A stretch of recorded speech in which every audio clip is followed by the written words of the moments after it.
আল্লাহর কসম করে বললে ভুল হবে না, এই দুনিয়ার মুসিবত, দুনিয়ার বিপদ, এটা কোনো মুসিবত নয়, এটা কোনো বিপদও নয়। চোখ দুটা যখন বন্ধ হয়ে যাবে, দুনিয়ার মুসিবত আর মুসিবত থাকবে না। আসল মুসিবত তো কিয়ামতের দিন। ওই মুসিবতের দিন দুনিয়ার কেউ আমার আপনার পাশে থাকবে না। কি হবে ওই দিনের অবস্থা? আল্লাহ তাআলা কোরআনুল কারীমের মধ্যে একটা চিত্র তুলে ধরে বলেন, ইয়াউমা ইয়াফিরুল মারউ মিন আখিহি ওয়া উম্মিহি ওয়া আবিহি ওয়া সাহিবাতিহি ওয়া বানিহি লিকুল্লি ইমরিইন মিনহুম ইয়াউমাইযিন শা'নুন ইউগনি। আল্লাহ তাআলা বলেন, কিয়ামতের দিন ভাই ভাইয়ের থেকে পলায়ন করবে। ওয়া উম্মিহি ওয়া আবিহি, পিতামাতার থেকে পলায়ন করবে। ওয়া সাহিবাতিহি ওয়া বানিহি, স্ত্রী সন্তানদের থেকে পলায়ন করবে। অথচ এই দুনিয়ায় একটা মানুষ মা বাবার চেহারা দেখলে অন্তর শীতল হয়ে যায়, সন্তানের বাবা ডাক শুনলে হৃদয়টা শীতল হয়ে যায়, স্ত্রী সন্তানের চেহারা দেখলে চক্ষু দুইটা শীতলতা লাভ করে। কিন্তু কিয়ামতের দিন কেউ কারো সাথে দেখা হোক এটা কামনা করবে না। প্রত্যেকটা মানুষ নিজের চিন্তায় বিভোর থাকবে, সকলেই চিন্তিত থাকবে। আমার আপনার নবীজিও সেই দিন চিন্তিত থাকবে। সবাই চিন্তিত থাকবে নিজের জন্য, আর নবীজি চিন্তিত থাকবেন তার উম্মতের নাজাতের জন্য। সেই দিন মানুষেরা এমনটাও আল্লাহ তাআলার কাছে বলবে, আল্লাহ, সারা দুনিয়ার সব মানুষকে জাহান্নামে দিয়ে হলেও আপনি আমাকে মাফ করে দেন। সেই দিন সকলে নিজের নাজাতের চিন্তা করবে, নিজে বাঁচার চিন্তা করবে। আর ওই দিন নবী কি করবে? একবার নবীজি দৌড়ায় চলে যাবেন হাউজে কাউসারের কাছে, না জানি তার কোনো উম্মত পানি পানে মাহরুম হয়ে যায়। আবার দৌড়ায় চলে যাবেন পুলসিরাতের কাছে, না জানি কোনো উম্মত পুল পাড়ি দিতে ব্যর্থ হয়ে যায়। আবার দৌড়ায় চলে যাবেন জাহান্নামের কাছে, না জানি কোনো উম্মতকে জাহান্নামে দিয়ে দেওয়া হয়। আবার একবার চলে যাবেন মিজানের কাছে, না জানি কোনো উম্মত ওজনে ধরা পড়ে যায়। আবার যখন সুপারিশ করার দরকার, আল্লাহ তাআলার কাছে সে বারবার উম্মতের জন্য সুপারিশ করতে থাকবে। সব নবী সবাই জান্নাত অভিমুখে রওনা হয়ে যাবে, জান্নাতের দোরগোড়ায় পৌঁছায় যাবে, জান্নাতের দরওয়াজা বন্ধ। জিজ্ঞাসা করা হবে, কি ব্যাপার, জান্নাতের দরজা খোলো না কেন? জান্নাতের পাহারাদারেরা জবাব দিবে, যিনি আসলে খোলা হবে, তিনি আসেন নাই। কে সে? বলে মুহাম্মাদুর রাসূলুল্লাহ সাল্লাল্লাহু আলাইহি ওয়াসাল্লাম। কোথায় তিনি? হাসরের ময়দানে উম্মতের নাজাতের চিন্তায় চিন্তিত।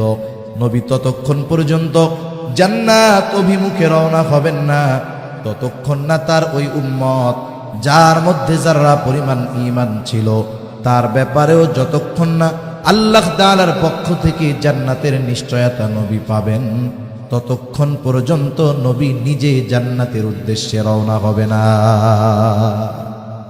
এখন বলেন, ওই মুসিবতের দিন বাবা চিনবে, মা চিনবে, সন্তান চিনবে, কেউ চিনবে না, কিন্তু নবীজি আমাকে আপনাকে ভুলবে না। তাহলে বোঝা গেল নিঃসন্দেহে নবীজি আমাদেরকে সবচাইতে বেশি ভালোবাসে। এইরকম প্রত্যেকটা নবী তার উম্মতকে ভালোবাসে। উম্মত যদি পাপীও হয়, মুহাব্বতের কারণে এই ভালোবাসা থেকে যায়।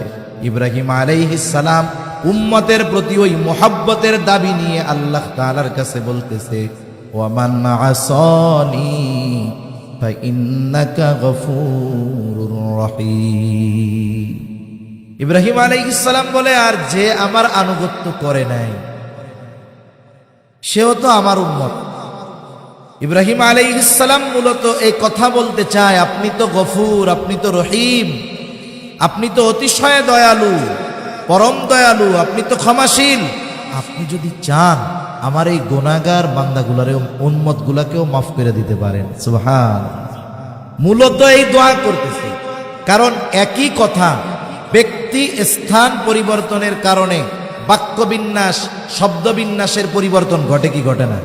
মনে করেন আমি যদি একজন ছোট মানুষকে এই কথা বলি, মসজিদে নামাজ পড়তেছে, ফ্যান চলতেছে, ছোট মানুষ, যে আমার বয়সে ছোট, আমি বের হয়ে যাচ্ছি, ও ছাড়া মসজিদে আর কেউ নাই, ছোট মানুষ। ওরে আমি বললাম, এই শোনো, বের হওয়ার সময় তুমি ফ্যানটা বন্ধ করে বের হবা। উদ্দেশ্য কি? বের হওয়ার সময় কি বন্ধ করে বের হবে? ফ্যান বন্ধ করে। এখন ওই জায়গায় যদি ছোট না হয়ে আমার চেয়ে বড় হয়, মুরব্বী হয়, তারে যদি আমি বলি যে বের হওয়ার সময় ফ্যান বন্ধ করে বের হবা, একই কথা, ছোটর বেলায় খাটবে, বড়র বেলায় কি এটা খাটবে? এটা বেয়াদবি হয়ে যাবে না? এখন মুরব্বীরে কেমনে বলবো? চাচা যদি হয়, চাচা বের হওয়ার সময় ফ্যানটা বন্ধ করে বের হইলে ভালো হয়। কথা বললাম এই, কিন্তু উদ্দেশ্য কি? যে ফ্যানটা বন্ধ করে দিয়েন। ইব্রাহিম আলাইহিস সালাতু ওয়াস সালাম সরাসরি বলতেছেন আল্লাহ মাফ করে দেন, কিন্তু যা বলতেছে তাতে কি বোঝা যায়? যে আল্লাহ আপনি তো গফুর, আপনি তো রহিম, যারা আমার আনুগত্য করে নাই তারা তো আমারও উম্মত, আমারই উম্মত, আল্লাহ আপনি মাফ করে দিয়েন। সুবহানাল্লাহ। وقال عيسى عليه السلام إن تعذبهم فإنهم عبادك وإن تغفر لهم فإنك أنت العزيز الحكيم। ঈসা আলাইহিস সালাম আল্লাহ তাআলার কাছে উম্মতের জন্য দোয়া করছে। আল্লাহ তাআলা সেই দোয়ার খবর জানায় দেয়। ঈসা আলাইহিস সালাম বলে, ইন তুআযিবুহুম ফাইন্নাহুম ইবাদুক, আপনি যদি তাদেরকে শাস্তি দেন তারা তো আপনারই বান্দা। ওয়া ইন তাগফির লাহুম ফাইন্নাকা আনতাল আজিজুল হাকীম, আর যদি আপনি তাদেরকে ক্ষমা কইরা দেন, আপনি তো আজিজ, মহাপরাক্রমশালী, হাকিম, মহাপ্রজ্ঞাময়। এখানেও কেমন যেন ঈসা আলাইহিস সালাম বলে, আল্লাহ রে, আপনি তো মহাপ্রজ্ঞাময়, আপনি তো মহাপরাক্রমশালী, আপনি চাইলেই তো আপনার এই গুনাহগার বান্দা আমার এই উম্মত গুলাকে আপনি মাফ কইরা দিতে পারে। দুই নবী তার গুনাহগার উম্মতের ব্যাপারে দোয়া করছে কার কাছে? আল্লাহ তাআলার কাছে দোয়া করছে। ছোট বাচ্চারা দেখবেন, ওরে নিয়ে আপনি যাইতেছেন, হাঁটতেছেন রাস্তায়, কিছুই বলতেছে না, হঠাৎ করে দেখবে যে ওর মতো ছোট একটা পোলা ললিপপ খাইতেছে। ছোট বাচ্চা তো, যখন আর একজনকে খাইতে দেখতে পারে কি করবে? আব্বা, ও আব্বু, আব্বা রে, কি আমার একটা ললিপপ কিনে দেন। এখন ওর কিন্তু একটু আগে মনে ছিল না, মনে পড়ছে কেন? আর একজন রে খাইতে দেখছে এই জন্য।